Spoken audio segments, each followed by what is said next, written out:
I'm gonna take your baby and leave it in the mountains. I'm nursing my son right here, okay? Upon hearing my words, a sound of a smartphone dropping came from the other end of the phone line. It was Lisa, my sister-in-law. She must have checked the back seat, for a scream followed shortly after.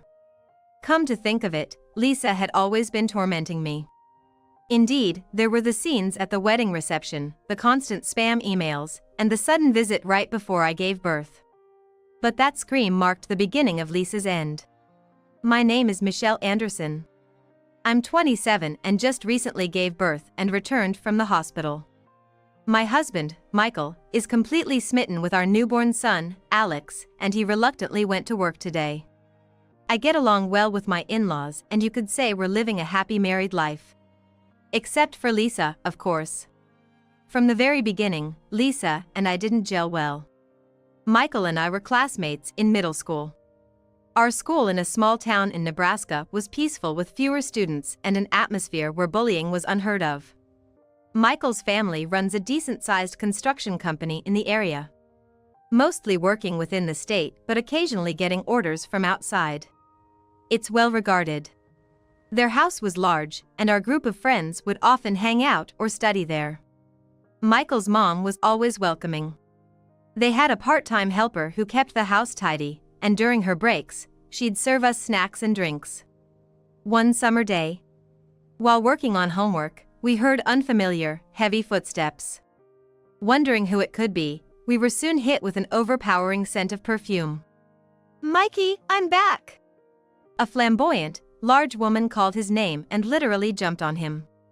He pushed her away, exclaiming, "Sis! We're studying here, okay? Oh come on, Mikey. It's not nice to treat your sister like that after such a long time." She pouted. "I told you, we're studying. We have exams coming up." Yeah, whatever." She then scanned our group, pausing to look at each one of us. While she was doing that, he went to call his mom. She seemed to be sizing each of us up. When her gaze met mine, she frowned deeply. Ew, why is she here? No one really understood what she meant. She gestured towards some of the others and said, "You're okay, and so are you. But you." She pointed at me. "Don't get close to my Mikey. You seem so dull and gloomy." I was stunned, never having been spoken to like that before. My friends quickly jumped to my defense, saying things like, "She always helps us with homework." Or, "She's really smart." What's that got to do with anything? Being around her might make Mikey gloomy too. She waved her hands dismissively at me. She was wearing a dress with too many frills and ribbons for a summer day. And she was quite imposing, especially compared to us middle schoolers. "I'm leaving." I didn't listen to my friends' pleas to stay and hurriedly left, hearing Lisa's amused laughter behind me. That day, I got an apology call from Michael. "I'm sorry for what Lisa did. She's always been like that, ever since we were kids." "Oh, really? I don't know why she said those things to you." "It's okay. It's not your fault, Michael." But since that incident, every time someone mentioned going to his house, I hesitated. Time flew, we graduated, and went to different high schools. Our group drifted apart, and I lost touch with Michael. I bumped into him again when I moved to New York for college. After the orientation, as I was wandering through clubs trying to decide which to join, someone suddenly grabbed my arm. "Is that you, Michelle?" "Michael? Is that you?" It seemed too good to be true, but Michael was attending the same college and was in the same department as me. We had different majors, but we ended up taking many of the same classes. We started hanging out a lot. Those 4 years deepened our bond. Then came job hunting. Neither of us ended up going back to our hometowns. Michael was expected to take over his family's business, so I was surprised when I heard he wasn't returning. Then he told me, "You know, I never told you this, but I ran away from Lisa." I was shocked to hear this from him, who was looking so serious. "What do you mean?" "When I started high school, Lisa got a job at a local company through my dad's connections. She had always wanted to stay in New York and have fun, but she couldn't find a job anywhere else.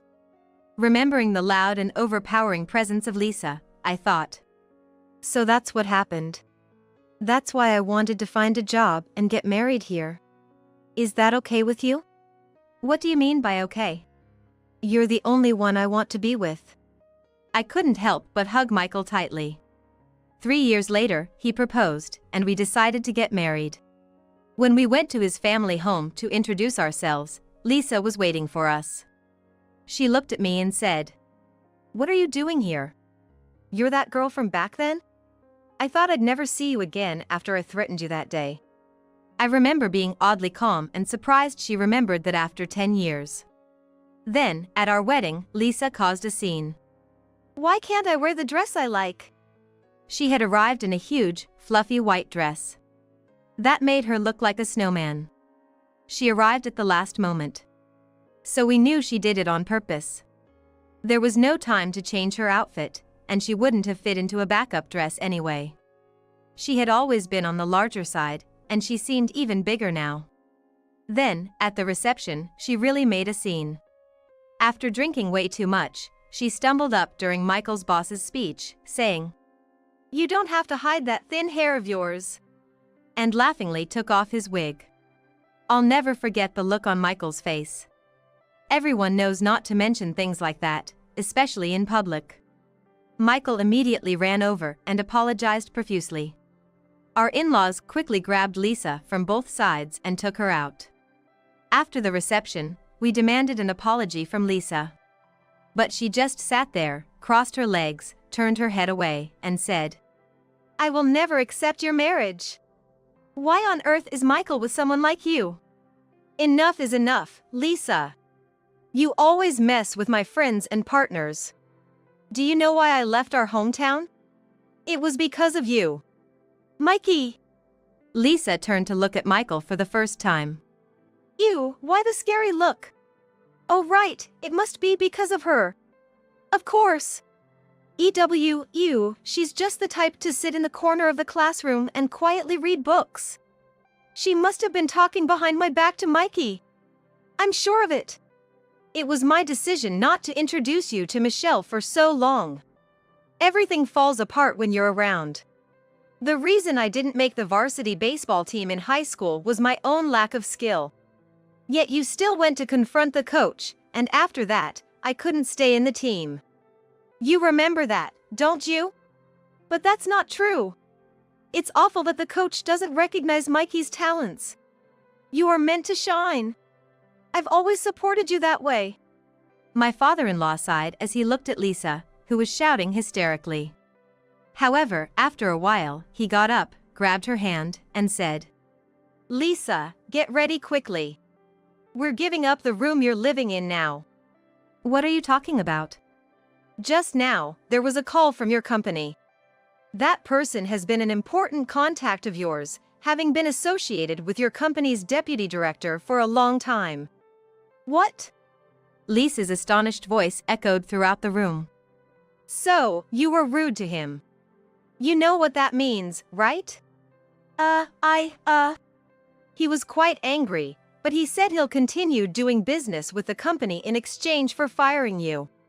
I let you live on your own because you said you're working, but that's over. We won't let you out of the house so easily. And we're gonna put you to work hard here." My father-in-law's stern voice was a relief to Michelle and Michael. "You too, live your life without any worries.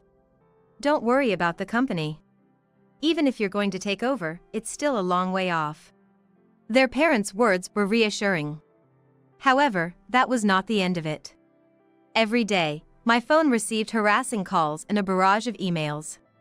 When I checked her messages during my break at work, I saw a list of comments like, "Because of you, Mikey doesn't come back to his hometown. Mikey is mine. He should always be at home with me. You're not fit to be Mikey's wife. Persuade Mikey to come back." I was seriously considering blocking her number. But then I was overwhelmed by the fear that she might just show up at my door if I did. Around that time, I often felt sick. So, I just let the calls go to voicemail and ignored the texts. Then, I found out I was pregnant. With the persistent nausea, it made sense. When I informed both my parents and Michael's parents, both families immediately congratulated us. So, where's Lisa? She's out right now. Don't worry, I plan on keeping it from her as long as possible. Over the phone, I could hear the weariness in Michael's mother's voice. Thank you. How is Lisa doing there? Well, she's still not back. Every day after work, she's out somewhere in her car.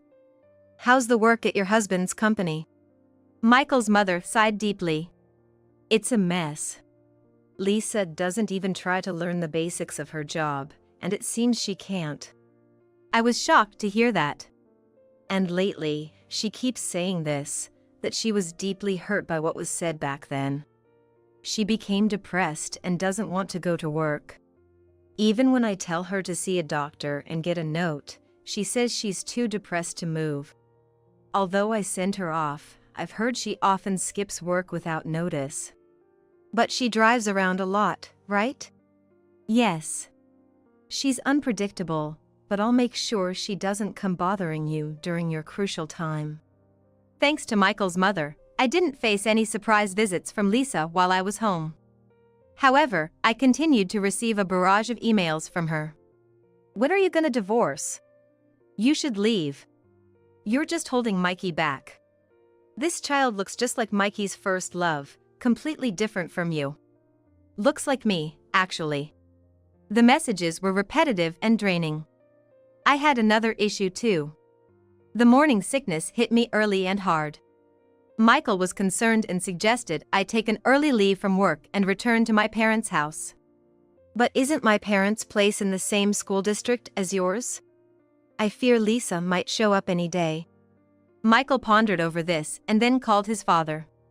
He replied, All right, since Lisa can't seem to hold a job anyways, I'll force her to join me on a long-term project. Is it far this time? It's nearby, but on an island. So, she can't return without my permission. It was reassuring to hear that.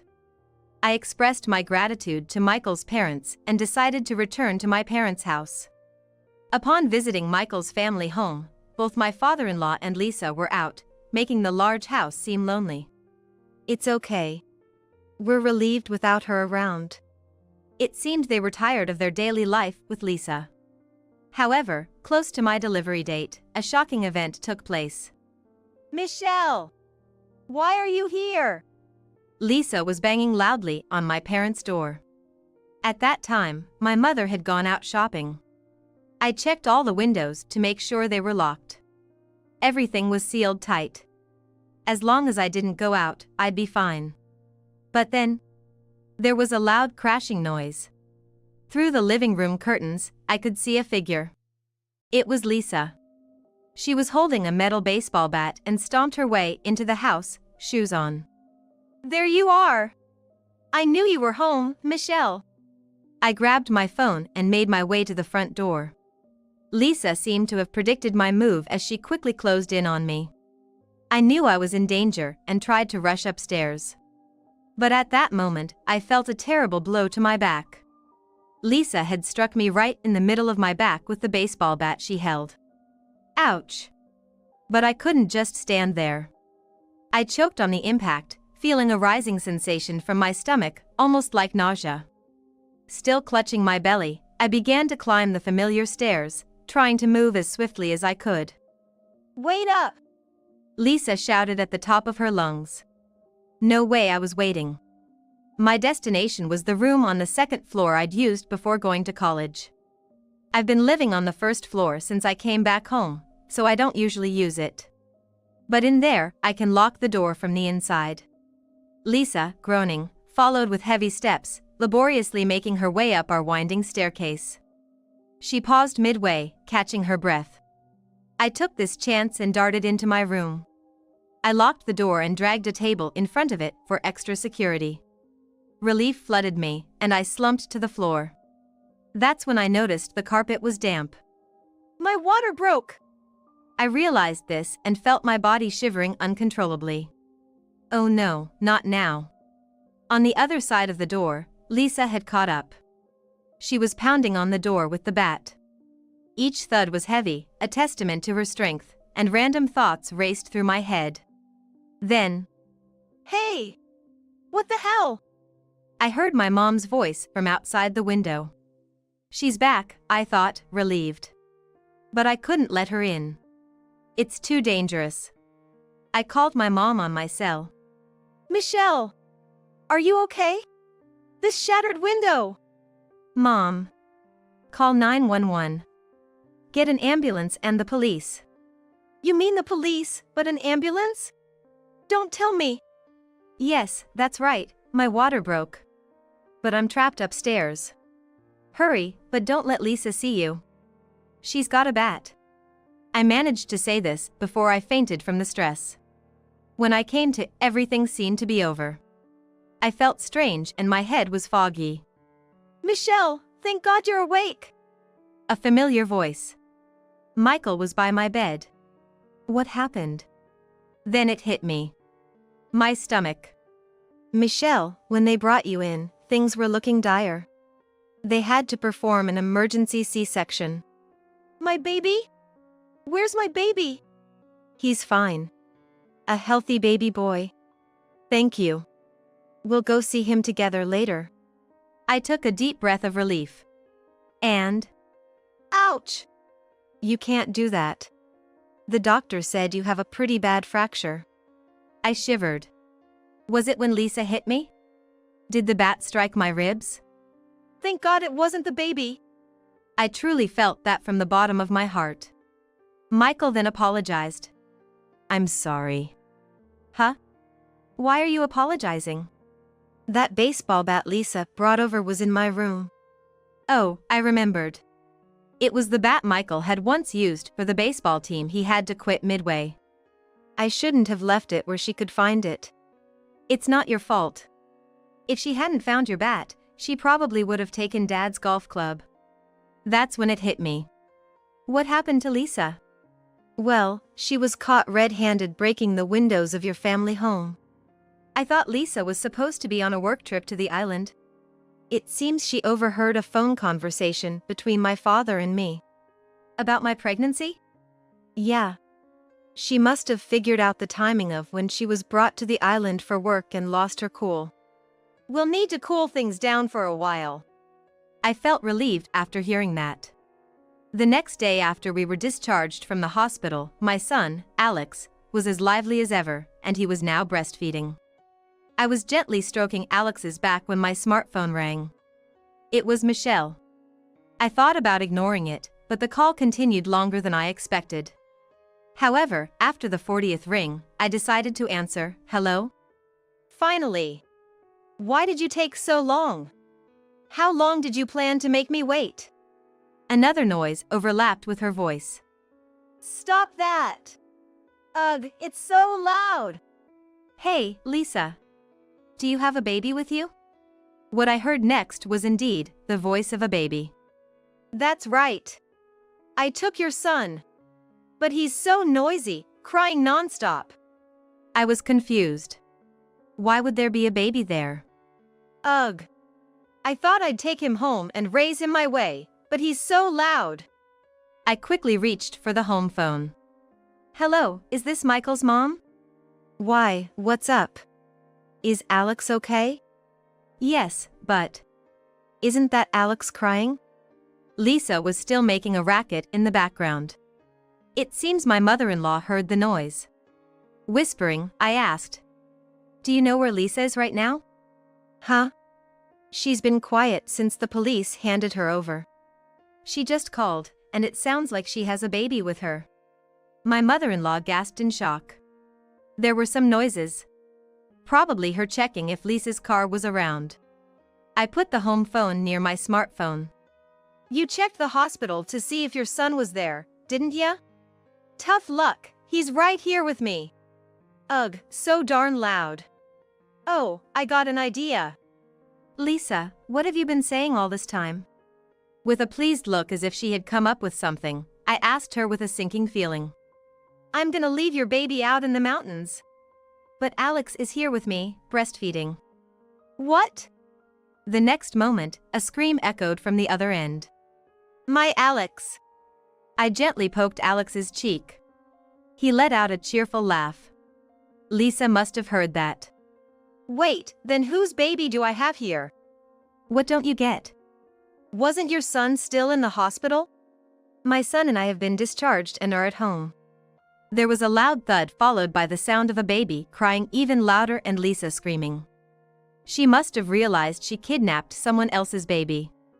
I grabbed the home phone. Did you hear that? Something serious has happened.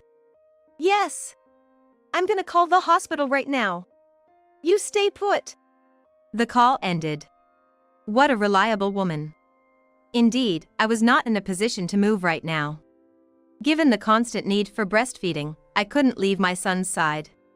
For the time being, I decided to focus all my energy on soothing my son, who started crying due to the noise coming from the other side of the smartphone. Later, I was informed that Lisa's car was found parked by the seaside road. Lisa was found dazed inside the car. The baby placed in the car seat in the back was safely retrieved. He was mildly dehydrated and was sternly reprimanded by the paramedics. Needless to say, his parents were furious with Lisa. This wasn't just a family squabble like breaking a window. It was a kidnapping involving someone else's child.